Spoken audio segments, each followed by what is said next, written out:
I met him when I was 18. And I began in the year later, in 34, I began analysis with him.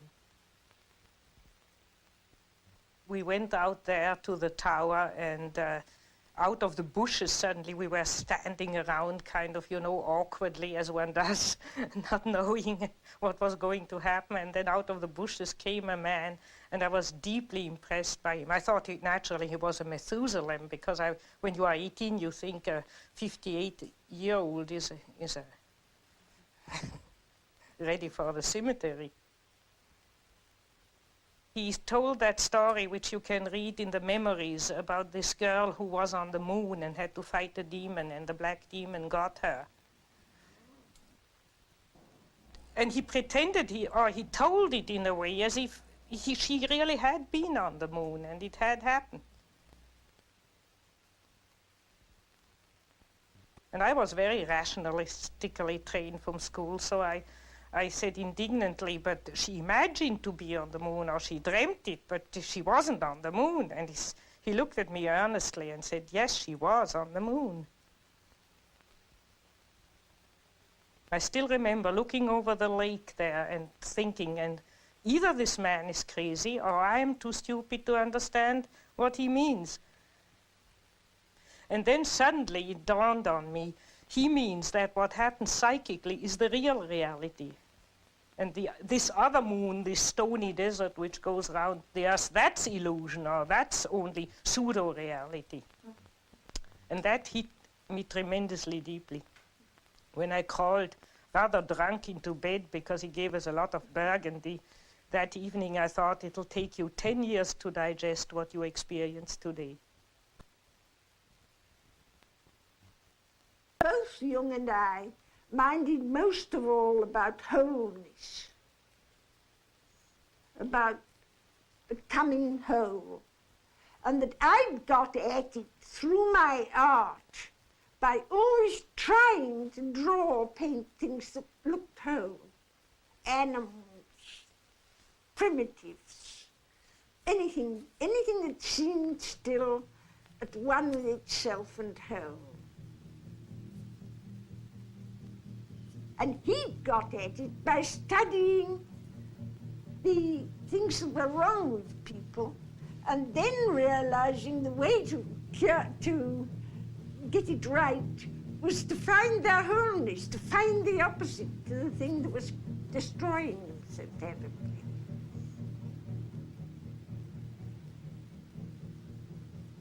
And of course I went through a tremendous encounter with the unconscious. One always does in analysis. Particularly with him, he didn't let you pick flowers by the way, sort of. When you met him in the club, or when you met him privately or in analysis, it was always a man interested in the, I would like to use the word, in the supernatural food. Always. Yeah. And to the depths. And you see, you could come into his room in analysis. And he was just speaking about the dreams you had had before, last night. Not knowing them, but he was involved. He was so transparent for people. And that was a fascinating thing in the relationship with Jung. Therefore, everybody who knew Jung had the feeling he speaks one's own language. We started talking, and I went home with him afterwards. And to Mrs. Jung's despair, we sat talking until about 3 o'clock in the morning without break. And again, it was I had this very strange feeling, although it was snowing outside, bitterly cold, that I was sitting around one of the first fires in a camp somewhere in the bush in Africa, talking, as you can only talk in those conditions.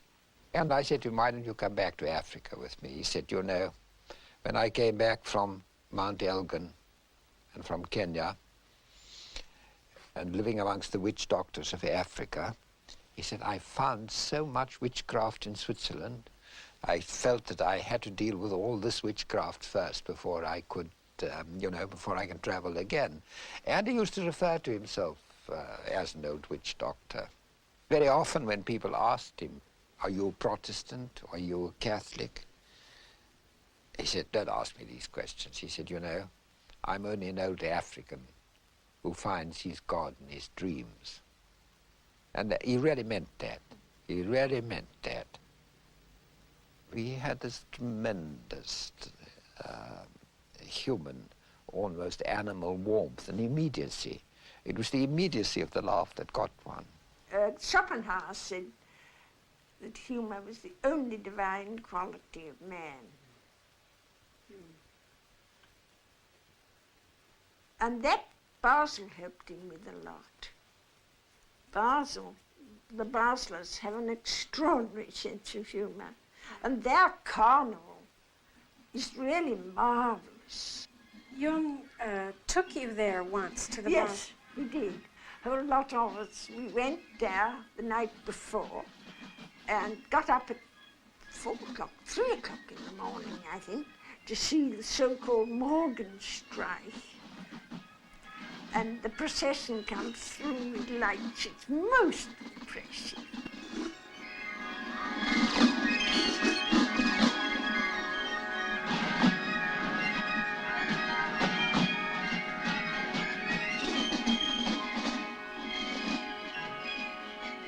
This feeling that he had, that if man lived his life religiously, if he lived his life symbolically, then it was almost as if what the theologians called God, and my Zulus called Mkulu, the first spirit, where the first spirit had passed over some of his power and some of his responsibilities to the human being, and that the human being had a God-like task to perform in creation, and the extent to which he performed it, he derived his meaning.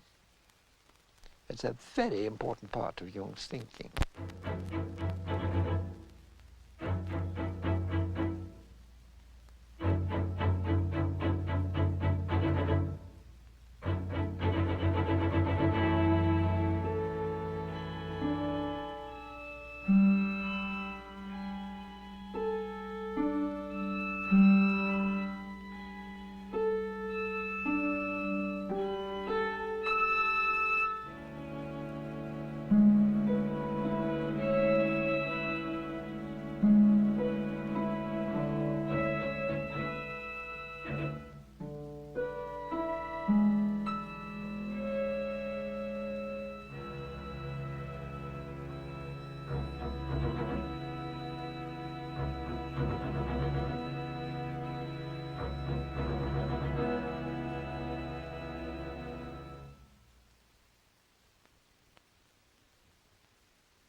Oh, well, I just paid a visit to him in Vienna, and then we talked for 13 hours without interruption. 13 hours For without 13 interruption. hours without interruption. We didn't realize that we were almost dead at the end of it, but it was tremendously interesting. He was the old man and had a great experience, and he was, of course, way ahead of me, and so I settled down to learn something first.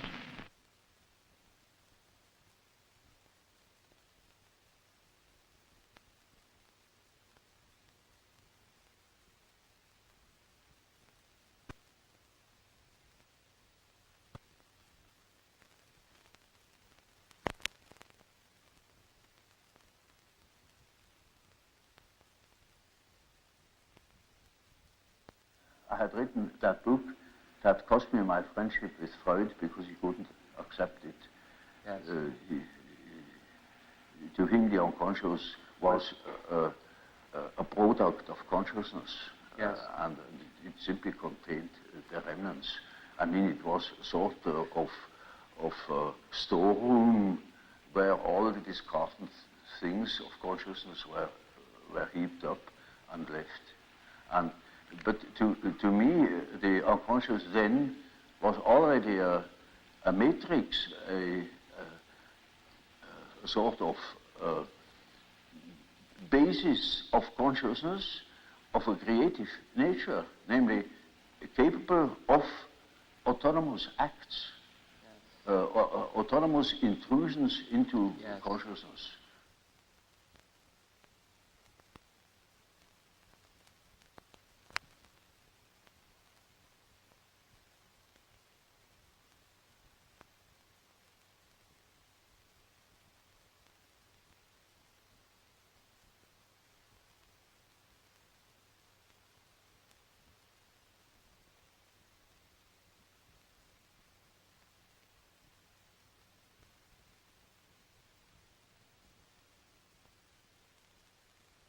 Man's soul is a complicated thing, and it takes sometimes half a lifetime to get somewhere in one's psychological development. You know, it is by no means always a matter of psychotherapy or treatment of neuroses. It is all psychology has also the aspect of a pedagogical method in the widest sense of the word. It is something. Education. It is an education. It is something like antique philosophy, and not what we understand by a technique. It is something that touches upon the whole of man, and which challenges also the whole of man in the patient or whatever the receiving part is, as well as in the doctor. One of the tremendous things which Jung did was to always emphasize the aspect of man's totality. And our totality is not complete unless we take our human failings into it. It doesn't mean that I necessarily have always to live my human failings. I obviously may have to take responsibility for them. But they are not only part of me, but they are part of every human being. That is to say, it is part of man. Consciousness is one factor, and there is another factor, equally important, that is the unconscious, that can interfere with consciousness any time it pleases. And of course, I say to myself now, this is very uncomfortable, because I think I am the only master in my house, but I must admit that there is another somebody in that house that can play tricks. And I had to deal with the unfortunate victims of that interference every day in my patients.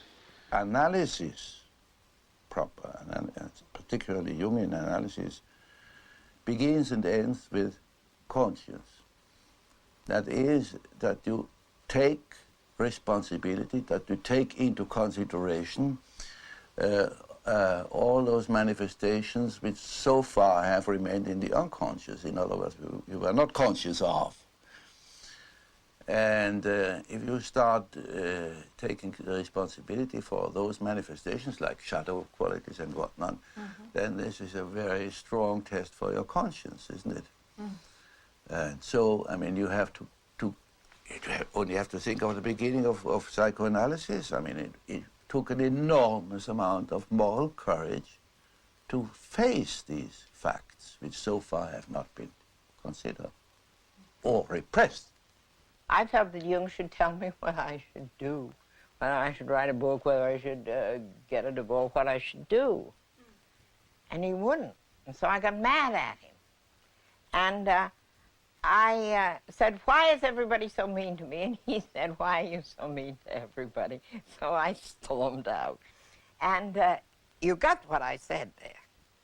I said to him, why is everybody so mean to me? And he said, why are you so mean to everybody? That was the trigger point. I was gone for a year. And I wrote him, oh, I don't know. Every now and then I'd sit down at the typewriter and write him what a son of a bitch I thought he was. And how when I first got to Europe, everyone thought he was a charlatan. I thought he was too. And I didn't, he was the most conceited, vain man. And I really had a great time. And you sent all these letters? Sent the letters, of course I did. And I thought, I hope he drops dead of a stroke. And I felt very good. I just felt fine. When I can get mad, I can lose 5 pounds just by getting mad. It's just the adrenaline goes, and I just think, it's the opposite of poor little me. And I don't care. Let the all go and stuff it up. I don't care what happens to them. And then one morning I woke up, and I began to laugh. I thought, for God's sake, what's been going on here? What a jackass you. And suddenly I realized, sure, he really hit it. And so I phoned Miss Schmidt, Fräulein Schmidt, and asked if I could have an appointment. And she laughed and said, oh, yes, she said, Professor Jung told me to save some time for you. He thought you'd be calling shortly. And sometimes he'd be quite unfair to one. And he'd tell me, at the club, for instance, he'd go and something be horrid to people. And then he'd go home saying, now, wasn't that nasty of me?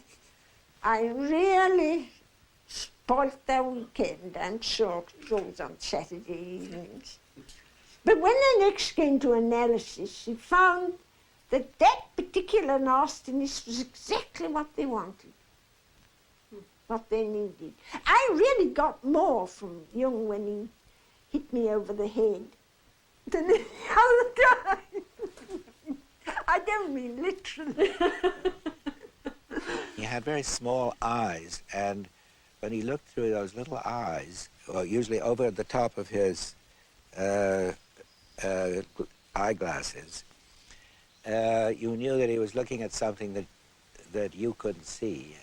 And what came out was usually some very simple fact. It wasn't any aura or any great message that came back from the beyond. It was something about your ordinary life or the ordinary situation. I described a party where I felt the shadow got loose with Jung in the center of it, where they threw a knotted towel from one person to another around a circle. Jung kept this thing going almost beyond endurance, and I fell down and broke my glasses, and somebody else skinned a knee, and at the end of the party we were all in shambles, but this was characteristic of Jung's intolerance of persona. He was so afraid that the party would stick on a polite persona level that he engineered it to bring out the shadow. And in the end, we all had a marvelous time. We all got drunk, and it was it ended very happily.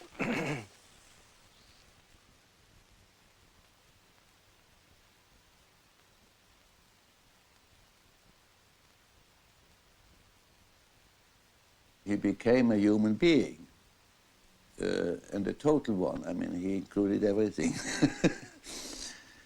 He could be terrible. He could be terrible. He could be absolutely terrible. In these ranges. Yeah.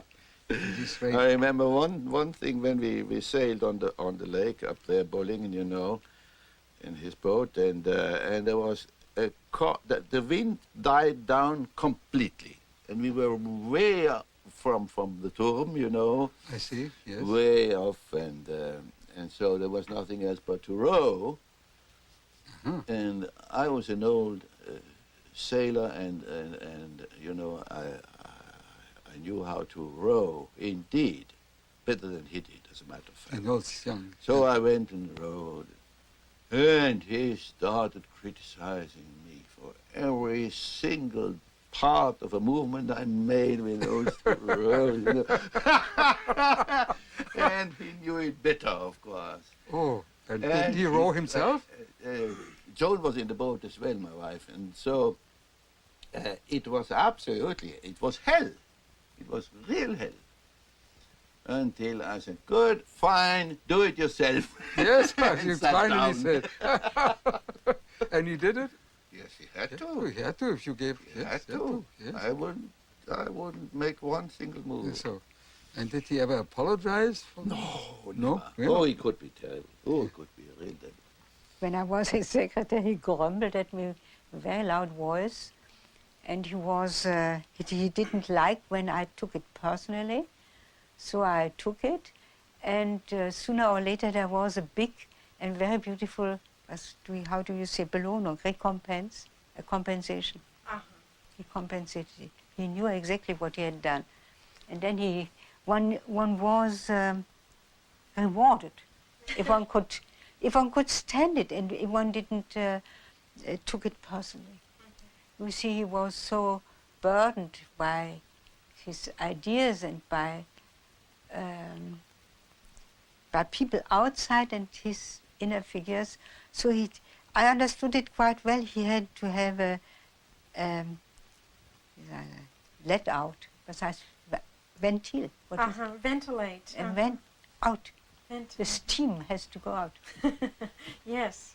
And it sometimes came out on you when you were there. Yes, why not? Yeah.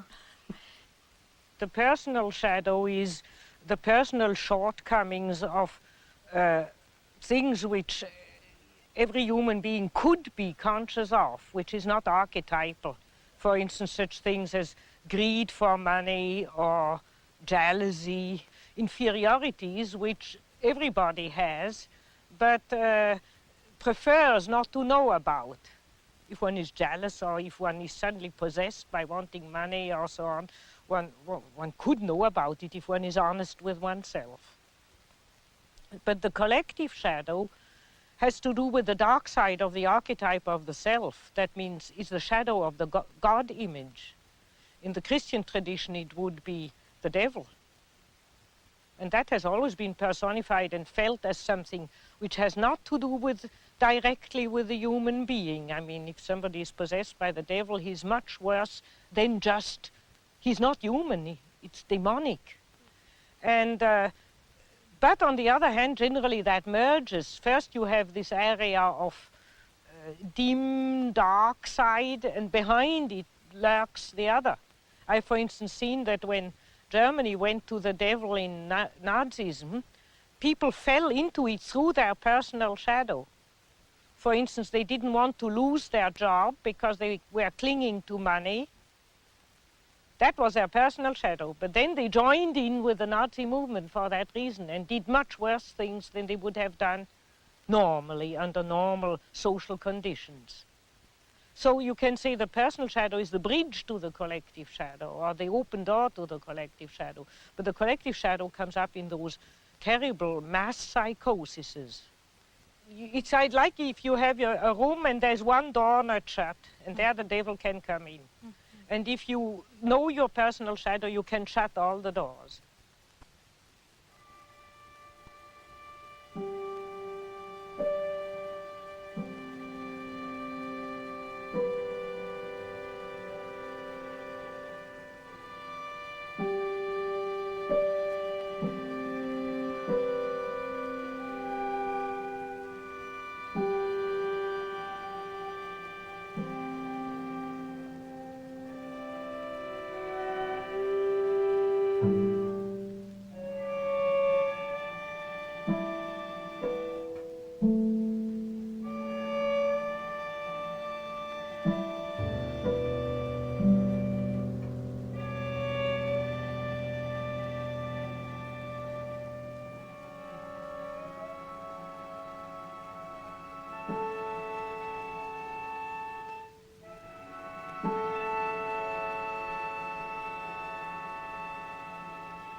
I think that it's quite an important fact historically that there were very few of us that intentionally became analysts. What happened was that we all had neuroses, and we were nice, fat, juicy ones, and we were vibrating like an aeolian harp in a high wind. And very often this was exacerbated by a marriage relationship. And so that most of us of my generation didn't prepare to be an analyst, but we went to an analyst so that he could tinker with our psyches.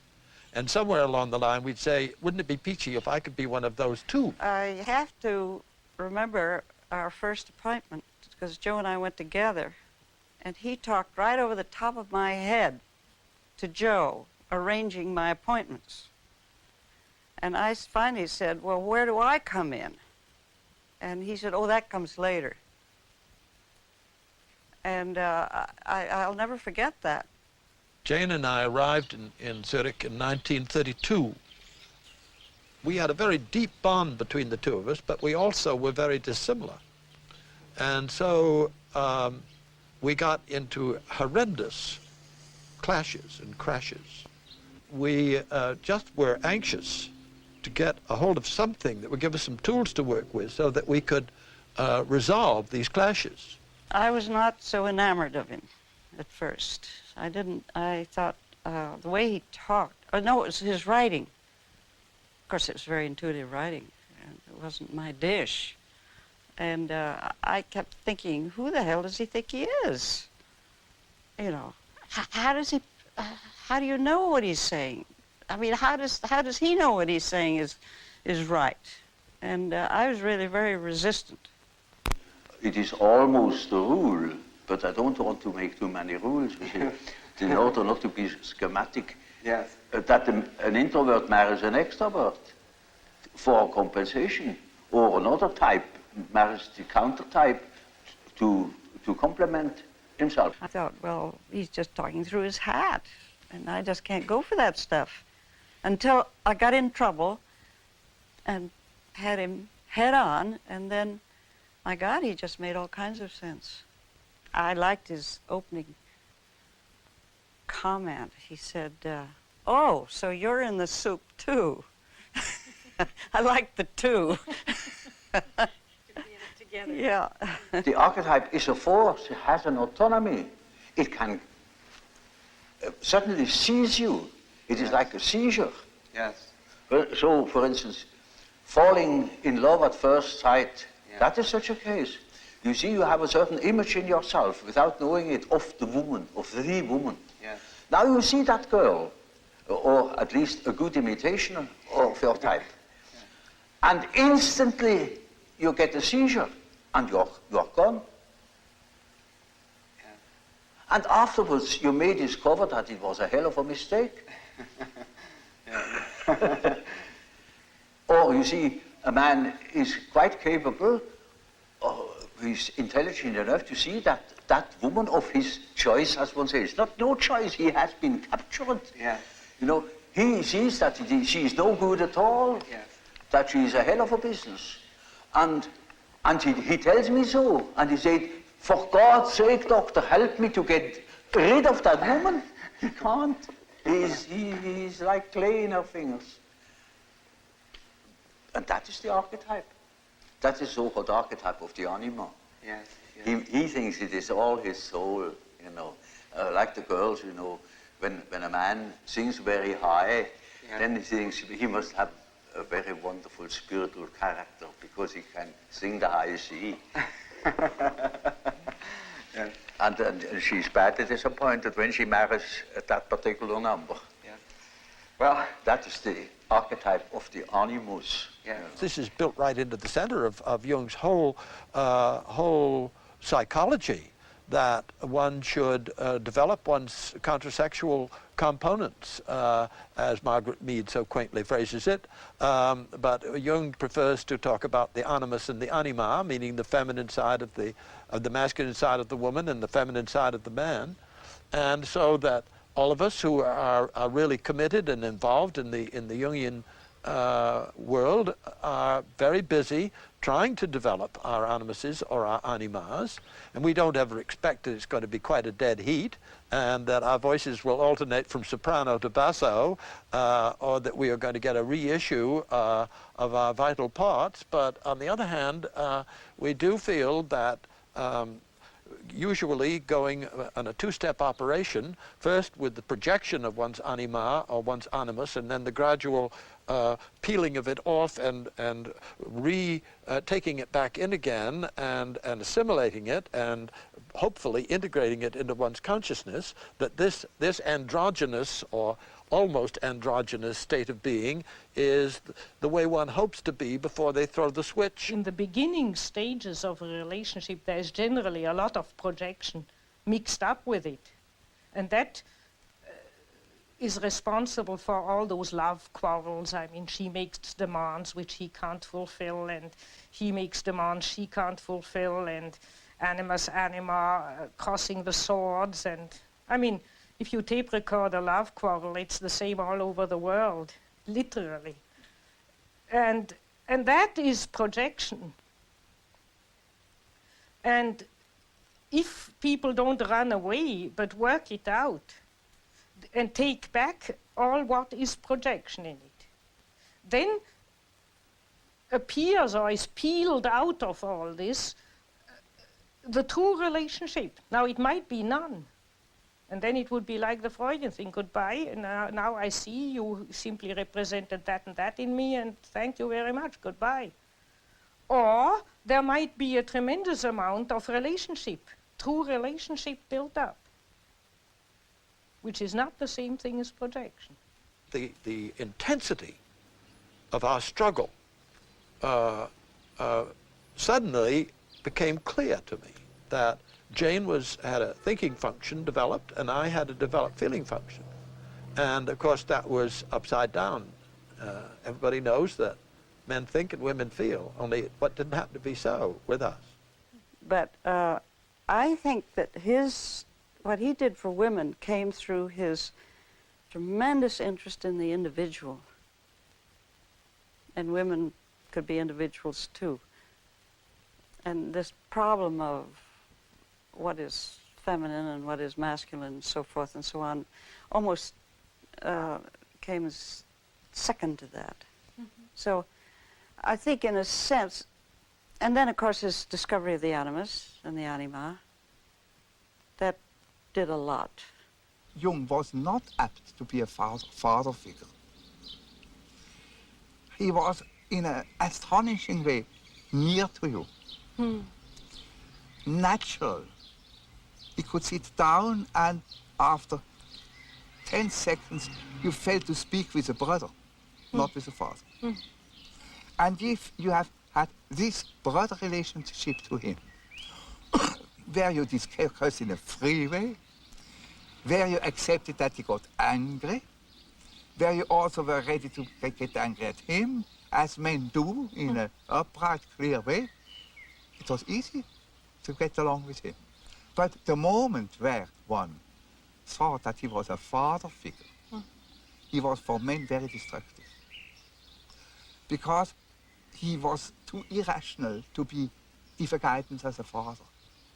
He changed too openly, too often his mind to give such a guidance. Now, it's a natural thing to change one's mind. But a normal thing. But a father should give a certain guidance. And he had no intention at all to give a guidance.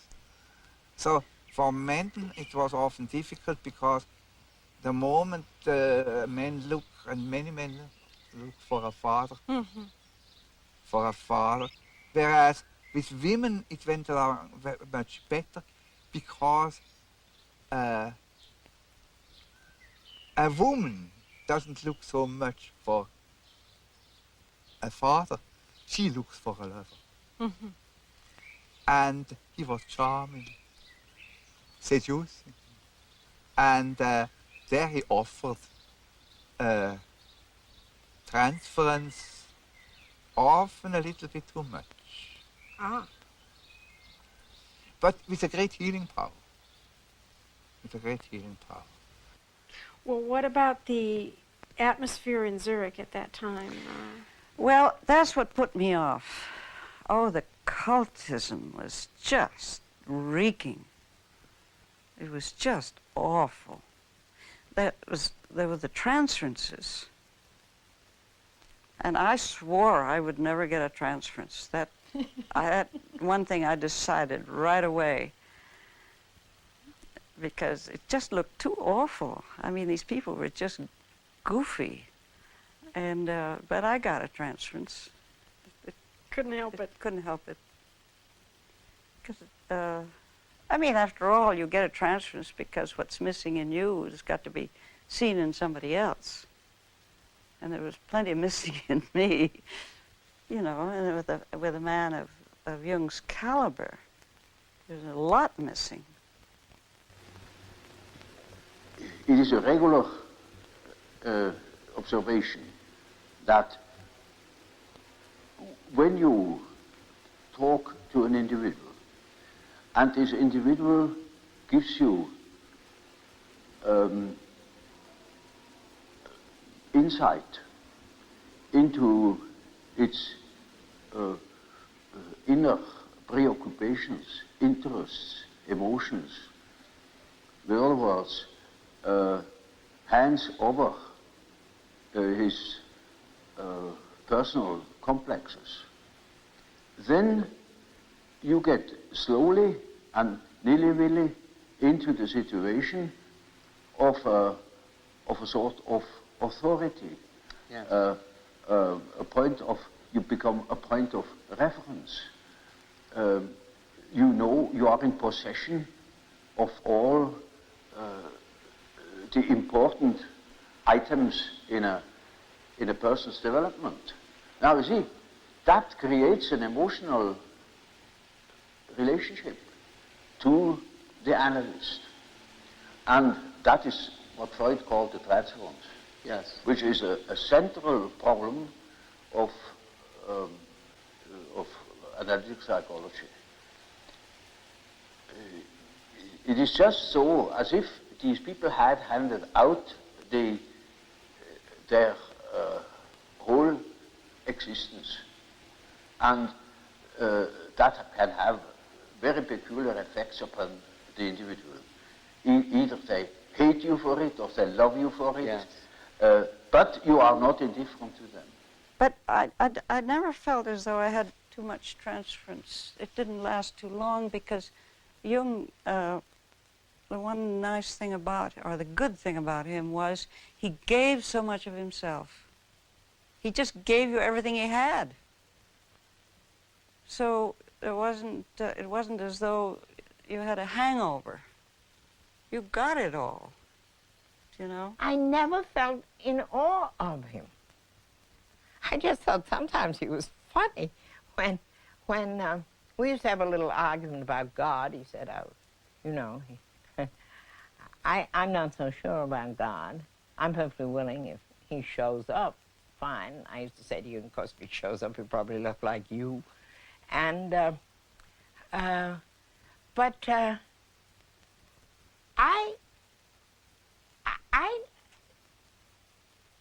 guess that I thought before I got mad at him, I thought that he would have some kind of a solution to life's problems. Then I found I had to find the solution myself, which I suppose was what he did. Brings you to that point. We didn't know whether we were fish, flesh or fowl, and we had to find ourselves anew. I dreamt that Jung was a Protestant clergyman standing at a pulpit giving a sermon, and we were all in the pews, and when he finished his sermon, all the others got up and began to chant mandala, mandala, the way they might in Christian times have said Hosanna. And this represented a worshipful attitude to Jung that was laughable, as you can imagine. So I thought, I hate to tell Jung this dream, but I did. And he said, well, of course you should feel that way. I was simply projecting my own Protestant background, making Jung a father figure, making the other people into a group which they were not. Freud always wanted to break a transference and to resolve it. To resolve it and to bring people to life again, down to the adaptation to life again. But Jung had another point of view, had the feeling as long as we have a strong transference, one must serve it, because he said there is a greater personality involved in transference. And we don't know what this greater personality has in storage, and so we must serve it. And that was tremendously difficult for Jung. He often told us, you see, I should have 10 lives in order really to follow the development of the integration process so deeply as he did with us all. Yes. But that was also what interested him. He many times said, without you women, I couldn't have developed my psychology.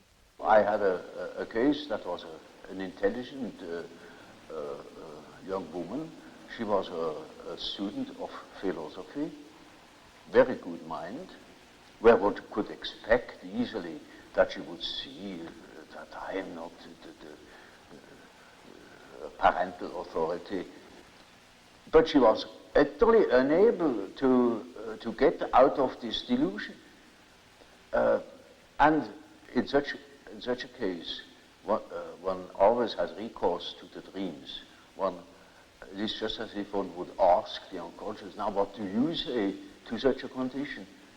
You see, she says with the unconscious, of course I know you are not my father, but I just feel like that. It is like that. I depend upon you.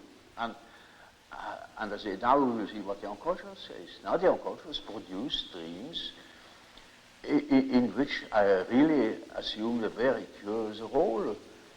You know, she was the little infant, she was sitting on my knees, I held her in my arms, I was a very tender father to the little girl, you know, and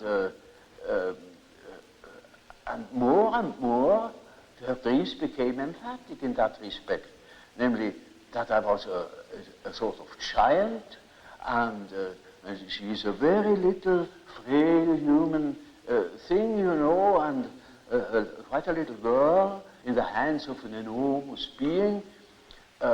And the last dream of that series was, I cannot tell you all the dreams, was that it was out in nature. I stood in a field of wheat, an enormous field of wheat that was ripe for harvest. And I was a child. And I held her in my arm like a baby. And the wind was blowing over that field of wheat. Now, you know, when the wind is blowing over wheat field, these waves in the wheat field. Yes. And with these waves, I swayed like that, putting her as if it were to sleep, you know. And she felt as being in the arms of the Godhead. And I thought, now the harvest is ripe. Yes. And I must tell her. And I told her, you see, what you want and what you project into me, because you are not conscious of it, is you have the idea of a deity. You don't possess. Therefore, you see it in me. Yes. That clicked. She suddenly became aware of an entirely heathenish image. Yes. That comes fresh from the archetype. She had not the idea of a Christian God or of an Old Testament Yahweh. It was a heathenish God, you see, a God of nature, of vegetation. He was the wheat himself. He is the spirit of the wheat, the spirit of the wind. And she was in the arms of that Newman. No. Now, that is the living experience of an archetype. Now, that made a tremendous impression upon that girl, and instantly it clicked. She saw what she really was missing, that missing value, that was in the form of a projection in myself and made myself indispensable to her. Yes. And then she saw it is not indispensable, because it is, as the dream says, she is in the arms of that archetypal idea. Now that is a luminous experience, you see. And that is the thing that people are looking for. Yes. An archetypal experience that gives them an incorruptible value. You see, they depend upon other conditions. They depend upon their desires, their ambitions, depend upon other people, because they have no value in themselves. They have nothing in themselves. They are only rational, and they are not in the possession of a treasure that would make them independent. But when that girl can hold that experience, then she doesn't depend anymore. She cannot depend anymore, because that value is in herself. And that is a sort of liberation. Yeah? And that is, of course, makes her complete, you know. Inasmuch as she can realize such a luminous experience, she is able to continue her path, her way, her individuation. The acorn can become an oak and not a donkey. If you have a relationship to Jung, then you have to work on it, and the meaning is a result, perhaps, you see. One can say I projected on him a father, but I also projected on him a mother, you see. And the one who accepted me, I could say. And from this, in the course of the years, I found a place in this world. I found a place in myself and in the world.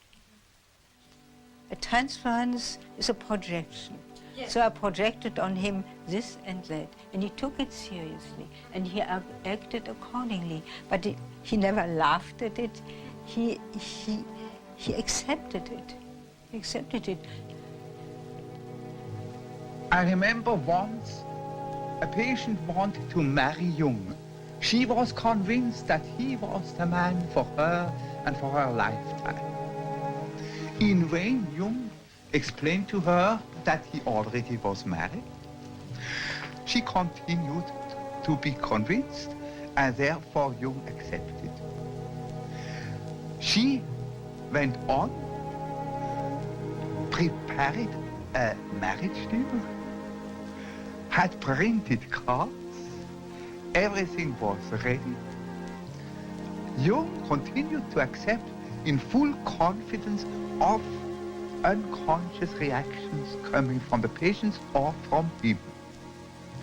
And the day before the planned marriage, he got an express letter from the patient telling him that this night God had told her that unhappily enough the marriage would not be possible. The patient came out of her psychosis, had always in her memory this event, and was completely balanced afterwards. That's how Jung handles the transference situation as a full reality, and having fully confidence in the unconscious, which would lead the patient and himself through the seemingly difficult situation.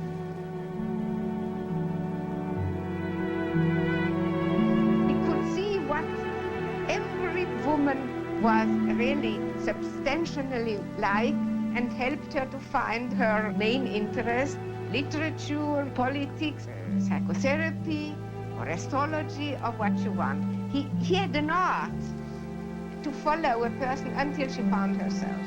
And the value of transference was great for Jung himself. It really was as if he was always inside of your unconscious, and not trespassing, but because he has been where everyone was, and so he knew how to be there. he also would never use any of his terms, ever. My last interview, I told him a dream, and I realized, my God, that man is 85 years old. And it was pages of dream, and so I only told him half the dream, thinking I can't put that on him. And so then he started. You know, he didn't ask you for one association, very seldom he did. He just started to talk. And I was kind of not making the connection, which what he was talking about had anything to do with my dream, but I knew better that I will find the connection if I listen eventually. And suddenly he said, oh, that is as if you dream, and he told me the second part of my dream, which I hadn't told him. After about 2 years, I had a dream in which Jung had died. And I was in his house in the antechamber where he was laid up. And I paced up the room, very depressed, very unhappy. And suddenly my feeling changed, as if I pulled up my socks and, well, all right, he's dead now, it's fast to go on and work. I told Jung that dream, and he said, well, all right, now you can see patients. You're ready to see patients. One didn't see it, but one felt it, that a ray of his spirit was falling onto us. And one was terribly spoiled, because compared with this, as a man, we are no more so interesting. Yes, that must have been a problem. And I must say, besides one's own husband. Well, you were married. And I was married. You had a deep relationship. And how did your husband feel? Did he ever feel jealous of Jung? Clear. All our husbands, the husbands of our women around, were very jealous. Yes. But since they knew, understand, that Jung was not falling into the traps and wishes of the women, so they had not to be really jealous, because Jung never misused his position and all these transferences. Now, Jung worked in this rejected feminine world of the unconscious for years. People came to him. He was particularly successful with women patients. And one person came into his life very early on, because she's already with Jung and Emma Jung at the famous conference in Vienna, where they are all photographed together. And that is Tony Wolff. Well, all I can say is that, of course, she was a most extraordinary person, there's no doubt about that, and she was a great head to Jung, too. I mean, when it comes to psychological types, for instance, she played a very important part there. In his development of his ideas. He had all his knowledge in philosophy and so on and so forth. And she had been one of his patients to begin with. I see. Oh, yes. And I remember very well, he was very proud of the fact that he had succeeded in curing her. A lot of people who knew her said that they despaired of her ever recovering from whatever her psychological disturbance was. I think one must accept that it was profound enough to fit the rare, exceptional spirit she was, because in a sense, the rarer, the more exceptional the spirit, the deeper the psychological suffering. And Jung managed to bring her out of this, so that by the time of the famous Vienna conference, she was already an integrated, working personality. And to me, that photograph is very moving, because the one who looks young, as if she's just been born, is Tony Wolff. She sits there with these large eyes. Jung had an instinct that what was wrong with life, what made life tear apart, made it incomplete, was because the feminine was rejected, driven insane, driven mad by a world of men, rejected by a masculine-dominated world. And that time when he let himself go And when he landed deep down in what he came to call the collective unconscious, all this rejected feminine in himself confronted him. Tony Wolff was being analyzed by Jung. When Jung started to have his active imagination, it really got going and he got rather unstable. And that Tony Wolff simply said that she wasn't going to go on with her analysis with him and that she was going to have a relationship with him. And more or less, I gather, took him by the ear and did so. In this unfamiliar, terrifying underground of the collective unconscious, she was Jung's guide, to such an extent that she lived with him. And she took over the whole of the burden. And of course the tensions caused by that in Zurich and in the family must have been tremendous. She reflected his anima in a way that Mrs. Jung didn't. It was she who introduced him to all the Eastern things, Eastern spirituality, Eastern philosophy, and so on. They were lovers, I take it? Oh, yes. Yes. Emma knew of their relationship, but she didn't wish to divorce you. Oh, good gracious, no. It would never have entered her head. No, I see. I mean, that wouldn't have been done. I mean, that's rather unusual. No, I don't think so. Not at that time. I mean, I don't even think nowadays. I mean, she had 4 children, and I don't think that Jung would have wanted a divorce at all. Well, perhaps this isn't really relevant, but not many women will countenance open infidelity.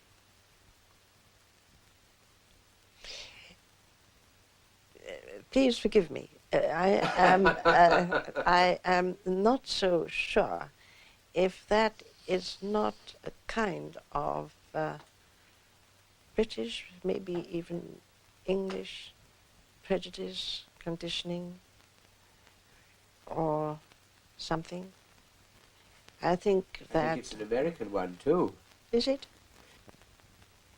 Without Tony Wolff, he couldn't have made it, because she had breaks in a way, and she was stopping him always when he had a temperament where he was losing himself completely and without boundaries. And Tony Wolff stopped him and always brought him back to reality, and that was tremendously important for Jung. Was she originally a patient? And she also understood him. Yes. She had such a bright mind that she grasped it even before he understood it. And she was also really furthering his intuition very much, because at that time he was also, I mean, he was a medical doctor. He had worked at the asylum of Burghölzli, yes. And he was very intellectual until really he came to know her. That was the point. There was nothing shadow in it, no shadow. And Jung wanted to be and tried to be as conventional as possible, wherever possible. So that in the inner world, and in his relationships with both women, he could be as unconventional as he really was, as unique as he really was.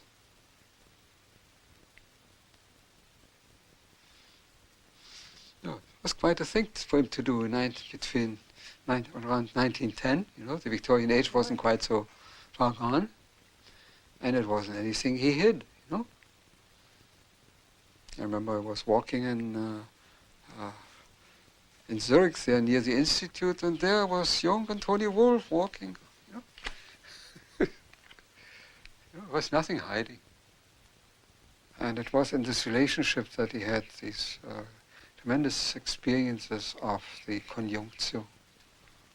That's when he understood the mystical background of sexuality, mystical or the psychological archetype that was working there. That was later such an established relationship, and Mrs. Jung was so included that I am very sure he would not have parked his car in front of Tony Wolff's house, who was 1 minute away from the institute, and everybody would know when he was there and when he was not there, if he would have had the slightest doubts about it. And so this relationship with Tony Wolff was not an affair, it was another wife. 2 wives and 1 man. That's an excuse. My opinion is he should, as CG, he should know earlier that that was his anima, and so come to a stop. One day, Mrs. Jung approached me and said, would you please cooperate analytically with me and Tony Wolff? So we did a threesome analysis for quite a long period. Oh. Yeah, that was very funny. I see. Mutual dreams or just Jung's dreams? No Jung's dreams. Mrs. Jung's dreams and Tony's dreams and my dreams. Oh, all 3? Yeah. I see. And you found this very helpful? Was interesting. Very, was very interesting. She wasn't at all browbeaten by Jung. She was downright and direct, and she did a lot of work on his papers, too.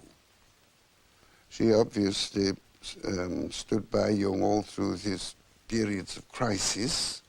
She was a much more solid sort of character than Jung. First, she had given birth to 5 children.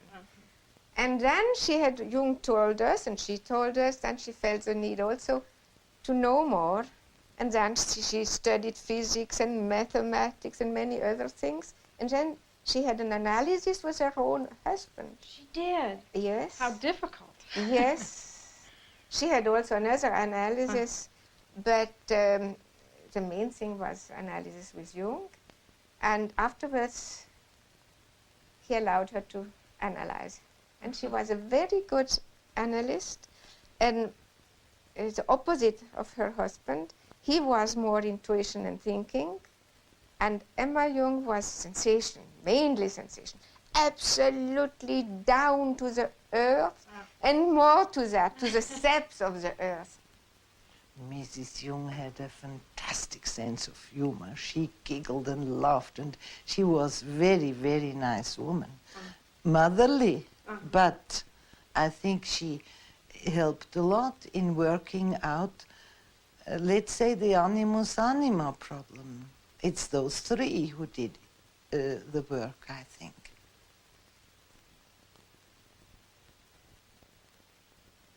Emma Jung said to a close friend of mine just before she died that she had never ceased to be grateful in her life for Tony Wolff, because Tony Wolff was able to do for her husband something that she could not have done. I think what's remarkable is that they made it. And I think they're the ones, that Tony and Emma are the ones that made the threesome situation possible. They worked out something between them. Jung, in his dedication copy of Answer to Job, wrote, well, I have to translate it, unasked dropped from heaven. Ungefragt vom Himmel gefallen. So, no, I think naturally the relationship changed, the relationship do change, but it existed.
And he was always very present and very concerned also about the future of life on this globe.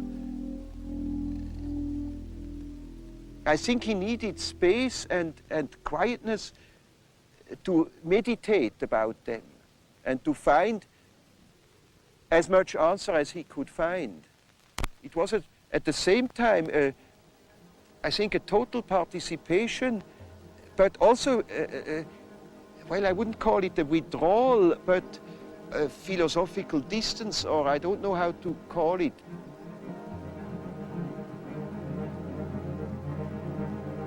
He went to boarding in so often during the year, and he did all his reading up there.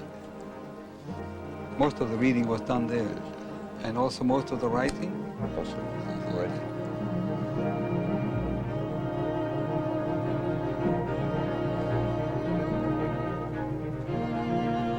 In the fall of 1922. Da ist mit dem Velo noch Küsnacht. He came by bicycle. Dr. Jung came by bicycle, on his bicycle from Küsnacht.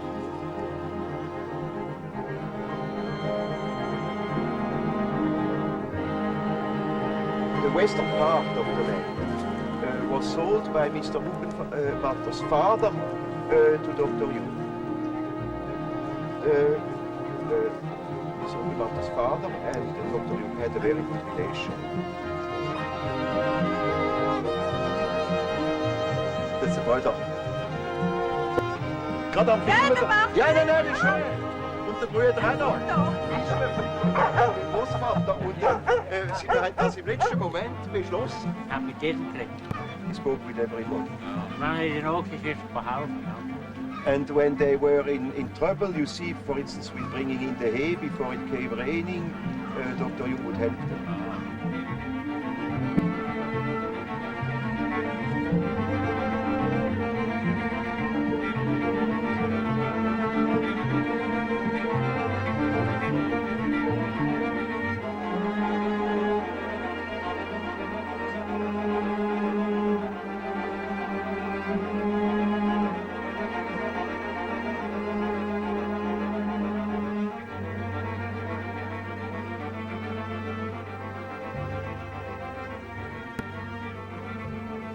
A man is not complete when he lives in a world of statistical truth. He must live in a world of his biological truth. Man has always lived in the myth. And we think we are able to be born today and to live in no myth, without history. That is a disease. That's absolutely abnormal, because man is not born every day.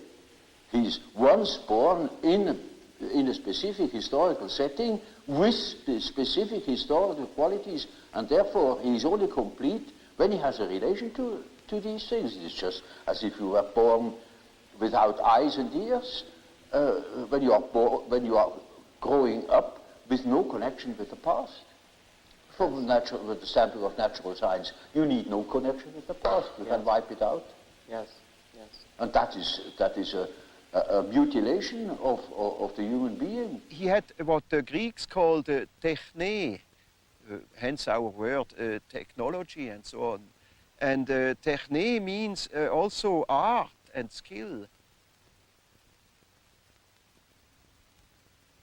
He lived his sensation, I think, in its natural state, and therefore it was very creative.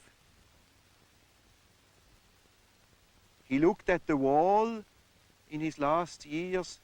You see the irregularities of the stone would create that picture, and then he would carve it out.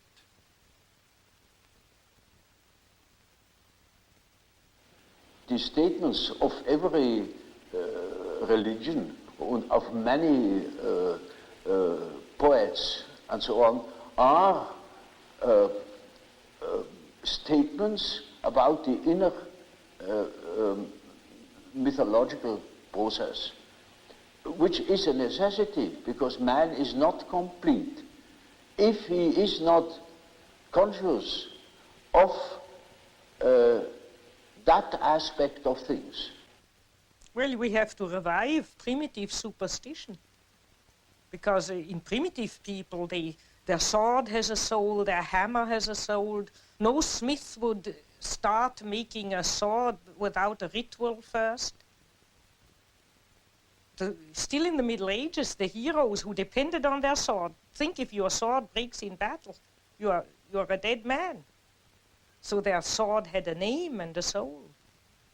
They knew that sword, and the solidity of that sword was their fate. And now it's still so. Let a few of your atomic plants explode, and please.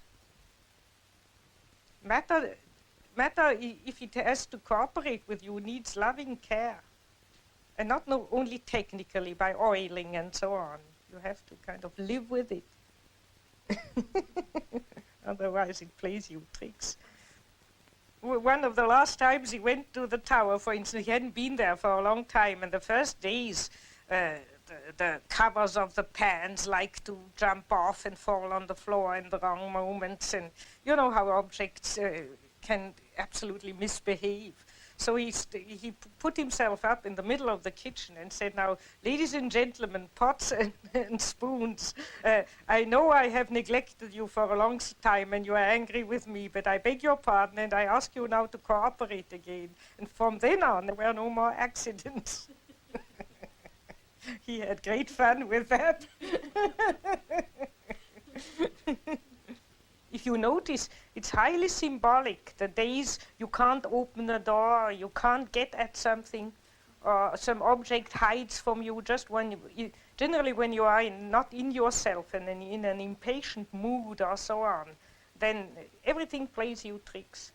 It's naturally your own unconscious mixed up with it. But it communicates with matter.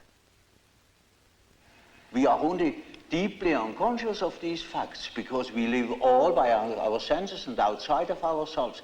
If a man could look into himself, he would discover it. Yes.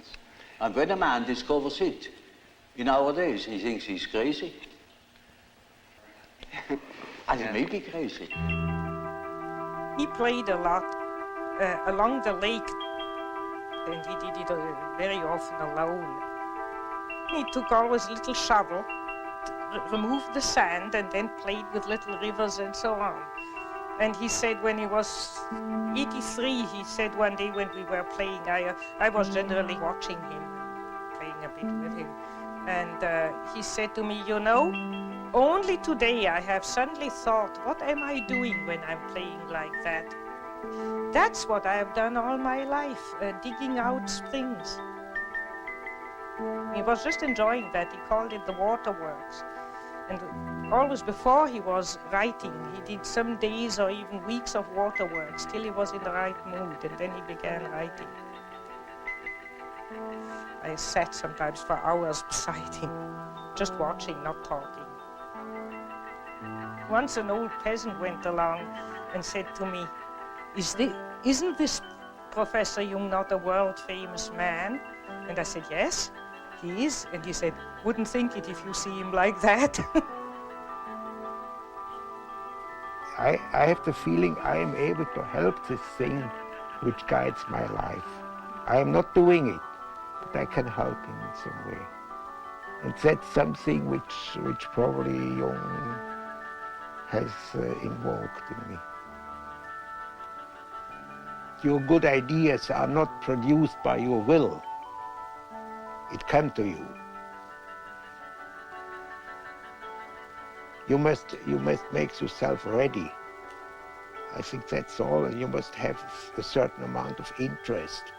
And that's also when you have a difficulty in yourself, you must be interested. You must get the answers from somewhere. You can't produce it yourself. You can't calculate it, and it must. At least most of the important things come from somewhere, and the rest you can then afterwards work out by a kind of technique or routine, and so on. But you can't do everything with routine.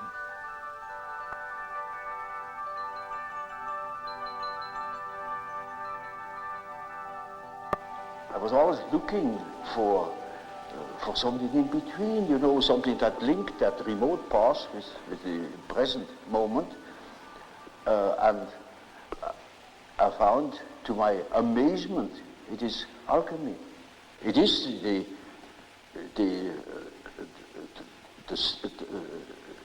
basis of our modern way of conceiving things. And therefore, it is as if it were right under the threshold of consciousness. Gives a wonderful picture of how the development of archetypes, that means the movement of archetypes,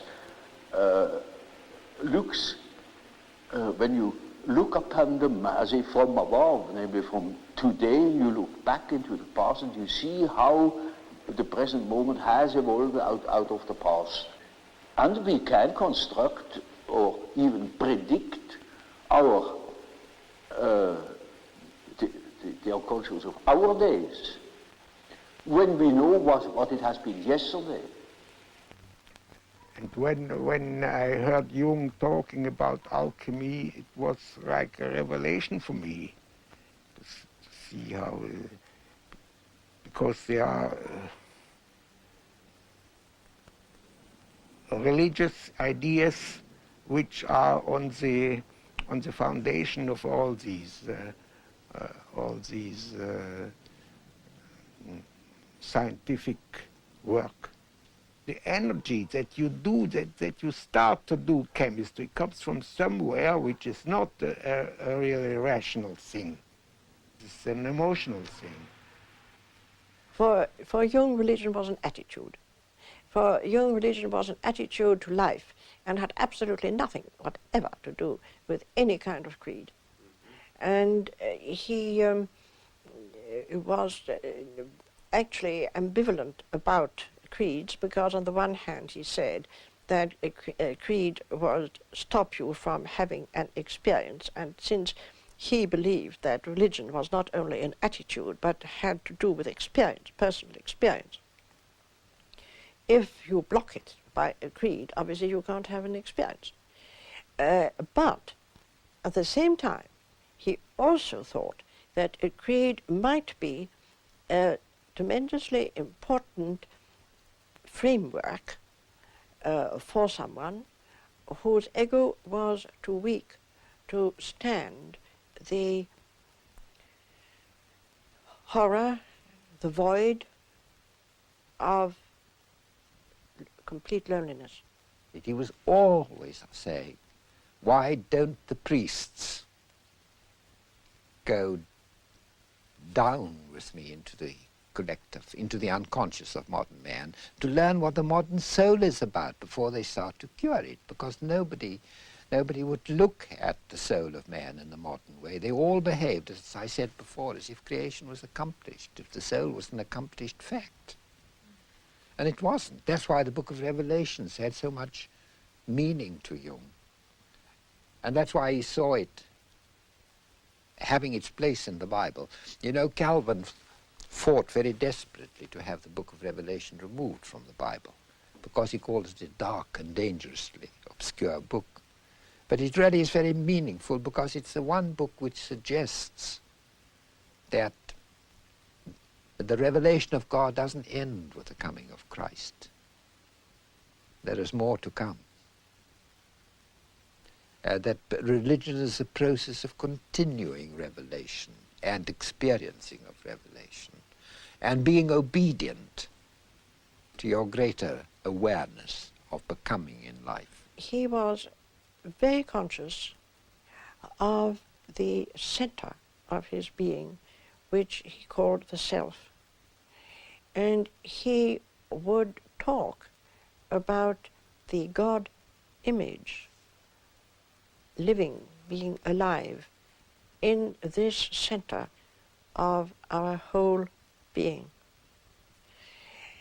He always said he did not wish to discuss the existence of God, because this was a metaphysical question which he was not prepared to go into. But from the psychological point of view, he knew that the God image was within oneself. The God image changes. God does not change.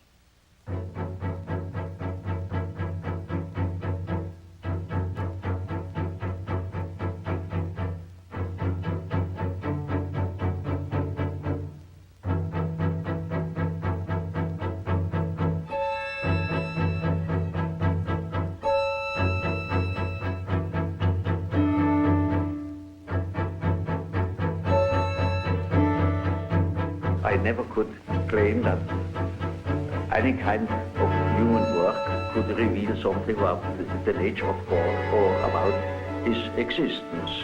I only know that the idea of God is a pattern, an age-old pattern, a primitive pattern that always has been and never lost its, what we call, luminosity. It is always there and it still plays the same role as it always did.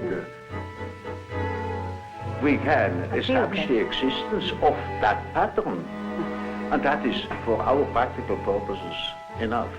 Because when we can integrate such an idea in our mind, the idea of such a being, then that gives an entirely different scope to things.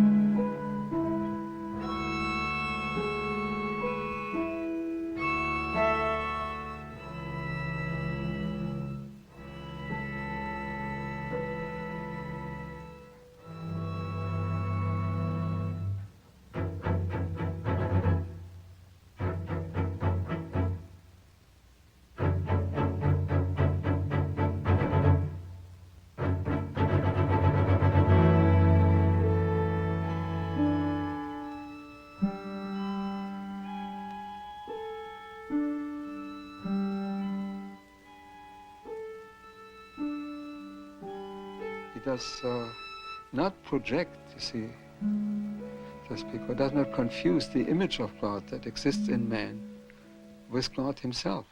He says he cannot make any statements about God, but about the image of God as it exists in the human being, you know.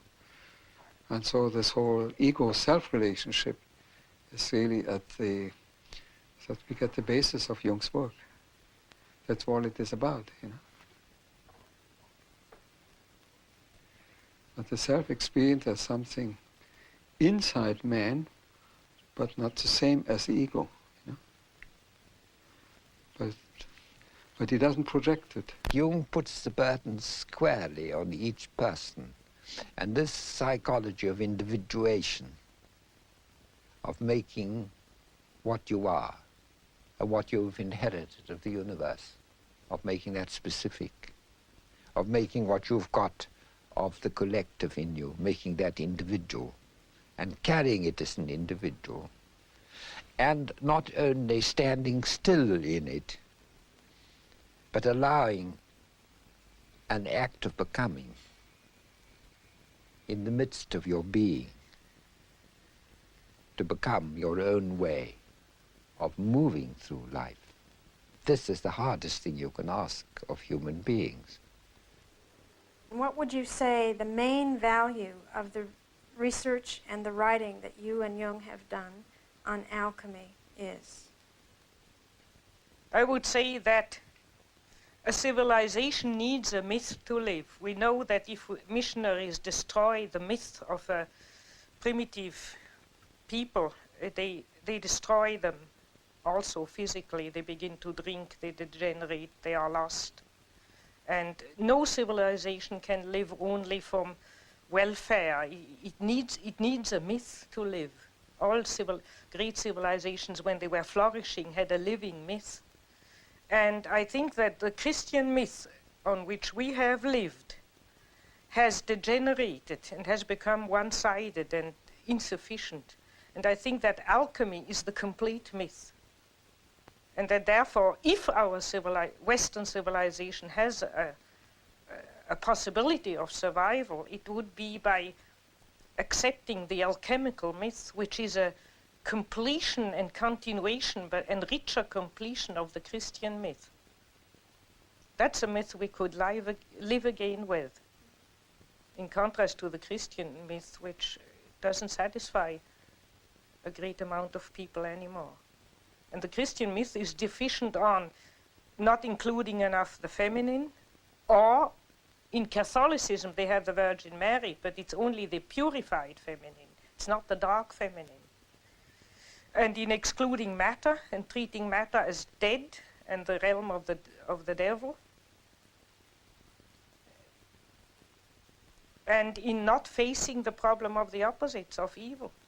And alchemy faces the problem of the opposites, faces the problem of matter, and faces the problem of the feminine. The three things which are lacking in Christianity.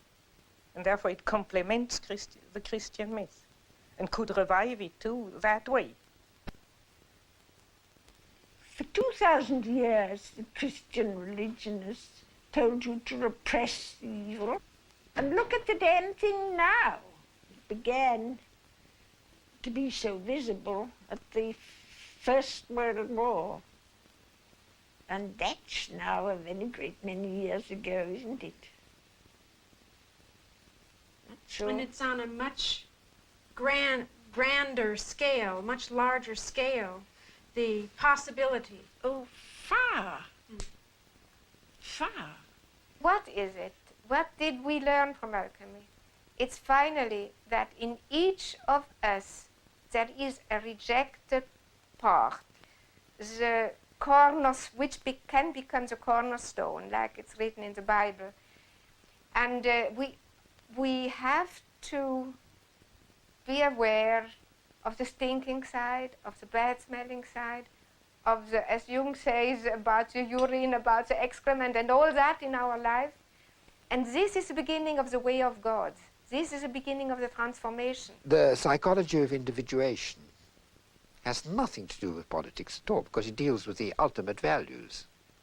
But yes, it has shattering political implications. And I think we are not now, we cannot behave as if this journey into the collective unconscious hasn't happened. Because it has happened, we can't plead ignorance anymore. It has happened, and because it's happened, because we are facing a universe within, objective universe within, as great as the universe without, we can never be the same again.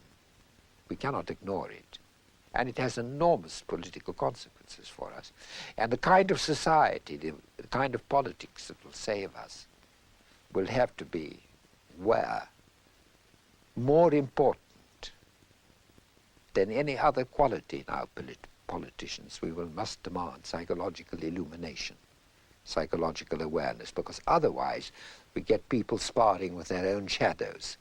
Otherwise you get nations, as we had in 1939, like the Germans, projecting their shadows onto the Jews, and then when they were eliminating the Jews, onto the Poles and God knows what not else, you see. And Jung often said to me, he said, the human being who starts by withdrawing his own shadow from his neighbor is doing work of immense, immediate political and social importance. What you would call the personal shadow of people didn't upset him. He just grumbled and cursed a bit, but that's not the problem of evil. It's that major evil of complete destruction which worried him. And his real approach to that was the inner work yes, that he did. The only thing you can do, to confront yourself with it where you are.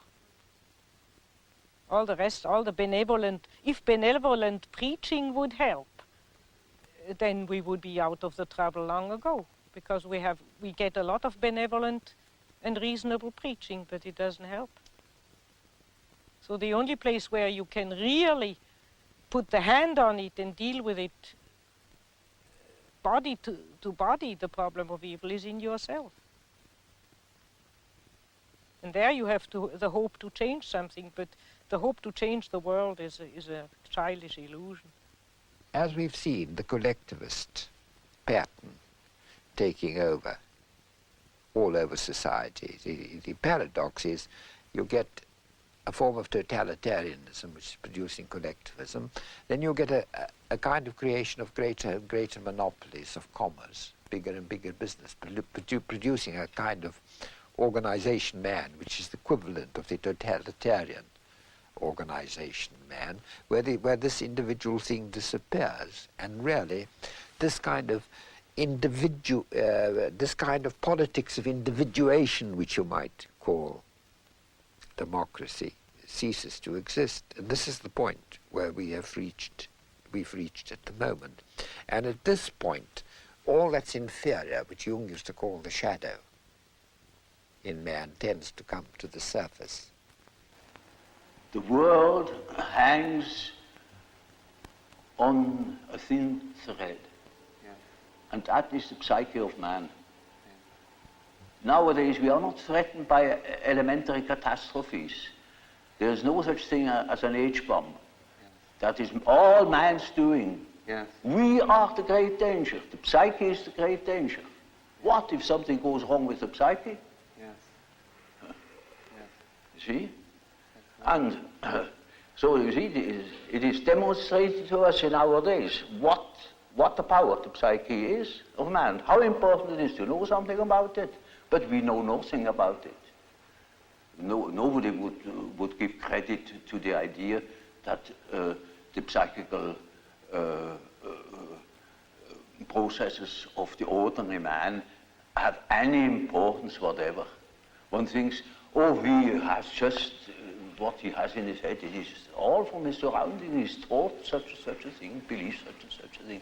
And particularly if he's well housed and well fed, then he has no ideas at all. And that's the great mistake. Because he is just that as which he is born, and he is not born as tabula rasa, but as a reality. Yes. Jung had a vision at the end of his life of a catastrophe. It was a world catastrophe. I don't want to speak much about it. One of his daughters took notes and after his death gave it. And there's a drawing with a line going down, up and down, and underneath is the last 50 years of humanity. And some remarks about a final catastrophe being ahead. But I have only those notes. Mm-hmm. What is your own feeling about it, the world situation? Well, one's whole feeling revolts against this idea. But since I have those notes in a drawer, I don't allow myself to be too optimistic. I think, well, we have always had wars and enormous catastrophes, and I have no more personal fear much about that. I mean, at my age, if you have anyhow soon to go, so or so, egocentrically spoken. But the beauty of all the life, to think that the billions and billions and billions of years of evolution to build up the plants and the animals and the whole beauty of nature, and that man would go out of sheer shadow foolishness and destroy it all. I mean, that our life might go from the planet. And we don't know. On Mars and Venus, there's no life. We don't know if there's any life experiment elsewhere in the galaxies. And we go and destroy this. I think it's so abominable. I try to pray that it may not happen, that a miracle happens. Do you find that young people that you see now are aware of that it's in their consciousness? Yes, it's partly in their unconscious and partly in their consciousness, and I think in a very dangerous way, namely in a way of giving up and running away into a fantasy world. You know, when you study science fiction, you see there's always the fantasy of escaping to some other planet and begin anew again, which means give up the battle on this earth. Look, consider it hopeless and give up.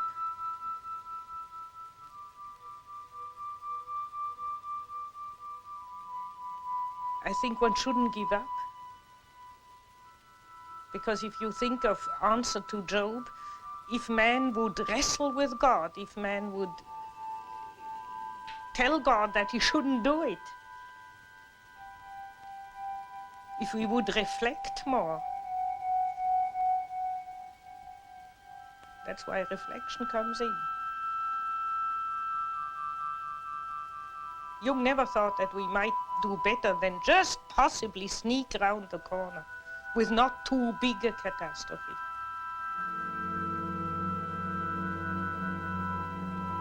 When I saw him last, he had also a vision while I was with him, but there he said, I see enormous stretches devastated, enormous stretches of the earth. But thank God it's not the whole planet.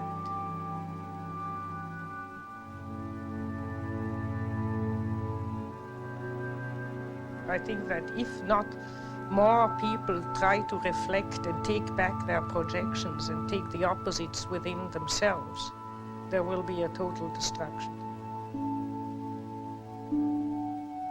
There are a lot of people who go through life and the unconscious is no reality to them.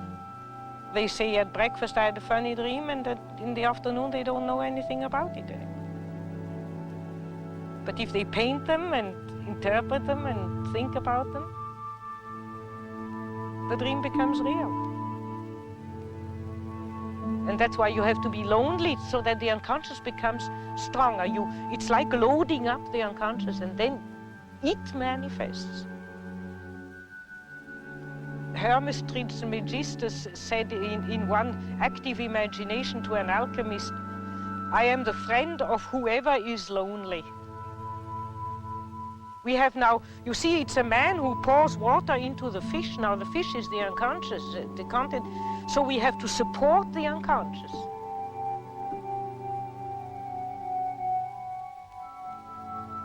It's not enough to just have it.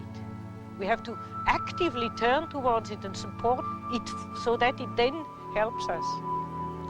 Many people who are not in analysis, but if they are naturally gifted, which I would call if they are honest, they can find these things without analysis. I've lived in this tower sometimes 3 weeks alone without speaking to one word to anybody. And I sometimes thought I was going off my head. But the unconscious became alive. It was my partner. There are no other similar beings like man that are articulate and could give account of their functioning